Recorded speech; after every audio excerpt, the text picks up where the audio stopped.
नागपूरच्या गोरेवाडा नॅशनल पार्कच्या रेस्क्यू सेंटरमध्ये 3 वाघ आणि एका बिबट्याचा मृत्यू झाल्याची घटना जी आहे ते पुढे आली आहे।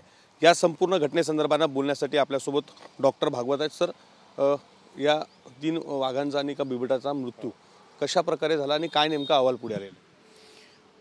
या 3 वाघांना आणि बिबट्याला आम्हाला काही अशी लक्षणं जाणवली आजारपणाची, त्याच्यामुळे आम्ही त्यांचे सॅम्पल्स घेतले। तर सॅम्पल ज्या वेळेला आमच्या प्रयोगशाळेत आम्ही विश्लेषण केलं तेव्हा असं लक्षात आलं की यांना बर्ड फ्लू असू शकतो।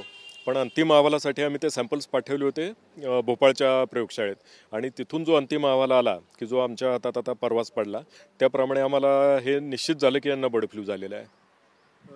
सर, एक जर पाहिलं तर बर्ड फ्लू हा आजार पक्ष्यांमध्ये मोठ्या प्रमाणात पाहिला जातो, मात्र याची लागण अशा पद्धतीनं वाघांना व्हावी अशी ही घटना पहिलीच असावी? माझ्या माहितीप्रमाणे ही पहिलीच घटना आहे। याच्या आधी असं कधी झाल्याचं कुठं दिसून नाही आलं आम्हाला। पण पक्ष्यांमधून वाघांमध्ये येऊ शकतात झोनोटिक डिसीज, पण हा बर्ड फ्लू येतोय ही गोष्ट आमच्यासाठी पण नवीनच आहे आता भारतात तरी।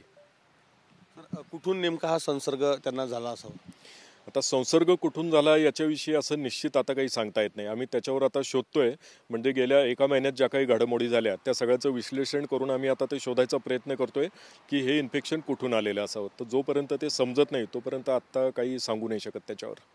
सर, साधारणतः आता रेस्क्यू सेंटरमध्ये किती टायगर्स आणि बिबट्स आहेत आणि कशा पद्धतीनं काळजी त्या ठिकाणी आता घेतली जात आहे? आत्ता रेस्क्यू सेंटरमध्ये आमच्याकडे 12 वाघ आहेत आणि 24 बिबट आहेत।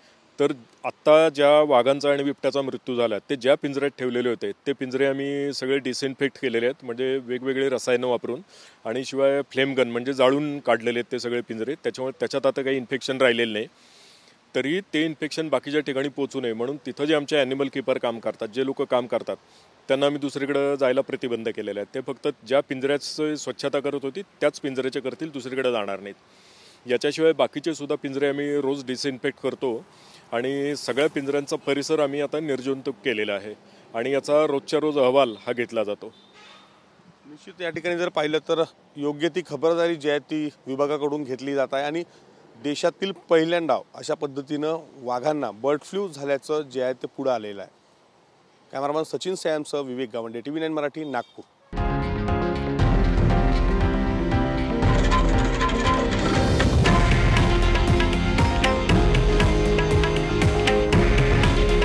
हे आहे देशातील नंबर 1 न्यूज नेटवर्क आणि आपण पाहत आहात TV9 मराठी।